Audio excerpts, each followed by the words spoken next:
بات کا آغاز ریاست علی آزاد صاحب آپ سے کرتی ہوں اور آپ کو سوٹ سناتی ہوں. عظمہ صاحبہ نے بڑی ایک ناراضگی کا اظہار کیا کہ یہ سے ان لوگوں کو آپ معاف کر سکتے ہیں. سنیے گا کن الفاظ میں. اگر اب بھی وہ 9 مئی جیسے فساد دوبارہ کرنے کے لیے تیار، اب اگلے آنے والے دنوں میں اگر ریلیف ملے گا تو پھر I'm sorry، پھر 9 مئی اس ملک میں بار بار ہوگا. یہ رعایت جو ہے یہ پاک فوج کی طرف سے آئی ہے، میرا خیال ہے ان کو بھی اس کے اوپر دوبارہ سوچنا پڑے گا. جی دیکھیں مونا، اس پہ تو لا بہت کلیئر ہے.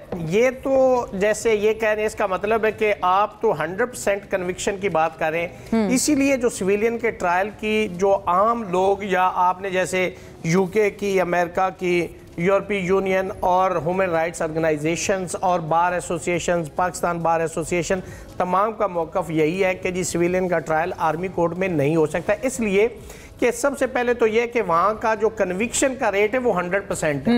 مجھے ایک بتا دیں کہ کسی بھی ایک ملزم کو ملٹری کورٹ نے کوئٹ کر دیا ہو، یہ میں سمجھتا ہوں بری کر دیا. یہ انصاف کے تقاضوں کے خلاف. جیسے عظمہ بخاری صاحبہ، میں معذرت کے ساتھ یہ وہ لائر ہے ویسے خود بھی سر، وہ پریکٹسنگ لائر نہیں ہے، LLB کیا ہوا ہے. پریکٹسنگ لائر اور جو LLB کیا ہوا ہے اس میں زمین آسمان کا فرق ہے. آپ نے اپنا case by virtue of producing the evidence in the court, اور لا یہ کہتا ہے کہ he who allege he will prove beyond the shadow of the doubt if you have unrebutted evidence, admissible and prudent evidence against the accused. So this is the prime duty and paramount consideration of the prosecution to prove their case.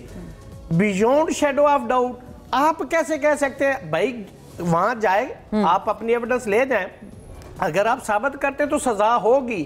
یہ نہیں ہو سکتا کہ ایک بندے نے 10 murder کیے لیکن وہ اگر وہ بے گناہ ہے تو اس کے اوپر ایک فیک ایلیگیشن ہے، آپ نہیں پروو کر سکتے تو اس کو بری کریں گے. یہ آپ میگنیٹیوڈ آف دی آفینس کو دیکھ کے کہ جی 10 مرڈر کی آپ اس کو 100% ڈیتھ سینٹنس دے دیں. کیوں دے دیں؟ جب تک آپ اس کے خلاف ایویڈنس نہیں دیتے، ثابت نہیں کرتے.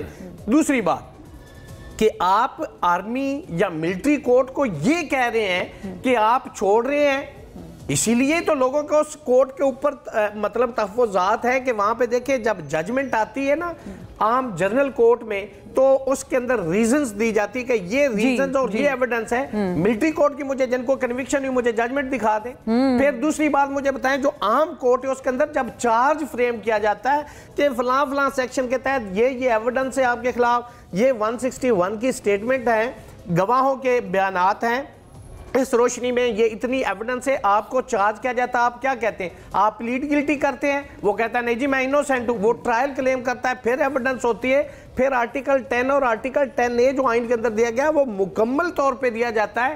اسی لیے ہم کہتے ہیں وکلا یہ کہتے ہیں بینگ اسٹوڈنٹ آف لا کہ انصاف یہ نہیں کہ انصاف کیا جائے، انصاف ہوتا ہوا نظر آئے. جو ایکیوز ہے جس کو آپ سزا دینے کے لیے لیکن عظمہ صاحبہ کہہ رہی ہیں پھر آپ تیار ہیں، پھر ایسے واقعات ہوتے رہیں گے. یہ تو تھریٹ ہوا نا، یہ تو آپ بائی ہوک کر کروک آپ چاہتے کہ ان کو کنویکٹ کریں. کیوں کریں کنویکٹ جب وہ انوسینٹ ہے، وہ کلیم کرتے ہیں؟ یہ تو آپ کی ڈیوٹی کہ آپ نے اپنا کیس کورٹ کے اندر ثابت کرنا ہے، چاہے وہ آرڈنری کورٹ ہے چاہے وہ ملٹری کورٹ ہے. جو CCTV فوٹیج چلا رہے تھے ISPR نے چلائی تھی نا کہ اس کو سزا ہوئی ہے اور وہ یہ کر رہا تھا اس روز. ججمنٹ ہی نہیں ہے مونا، کیسے پتا چلے گا کہ کون سی آپ نے ایویڈنس پیش کی ہے، کون سی ویڈیو پیش کی، اس کی فورینزک ہوئی ہے، کیا اس کا اتھر آیا ہے، قانون شہادت کیا کہتا ہے.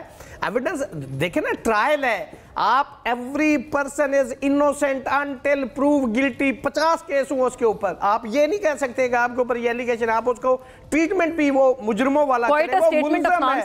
وہ ملزم ہے. آپ دیکھیں UK کے اندر موسٹلی کیسز میں بیل آؤٹ کر دیتے، ریلیز کر دیتے بیل پر، اس لیے کہ اگر وہ آپ نے تو بہت اپنا پختہ موقف رکھا ہے ریاست صاحب. اگر وہ بری ہو جاتا ہے تو جو اس کی زندگی کے وہ خوبصورت لمحات جیل میں گزرے who will compensate? No authority is there. تو اس لیے ہم کہتے ہیں کہ کسی کے ساتھ زیادتی نہیں ہونی چاہیے. اگر کوئی گلٹی ہے اس کے خلاف ایویڈنس لائے. سویلین کا جہاں تک تعلق ہے تو اس میں تو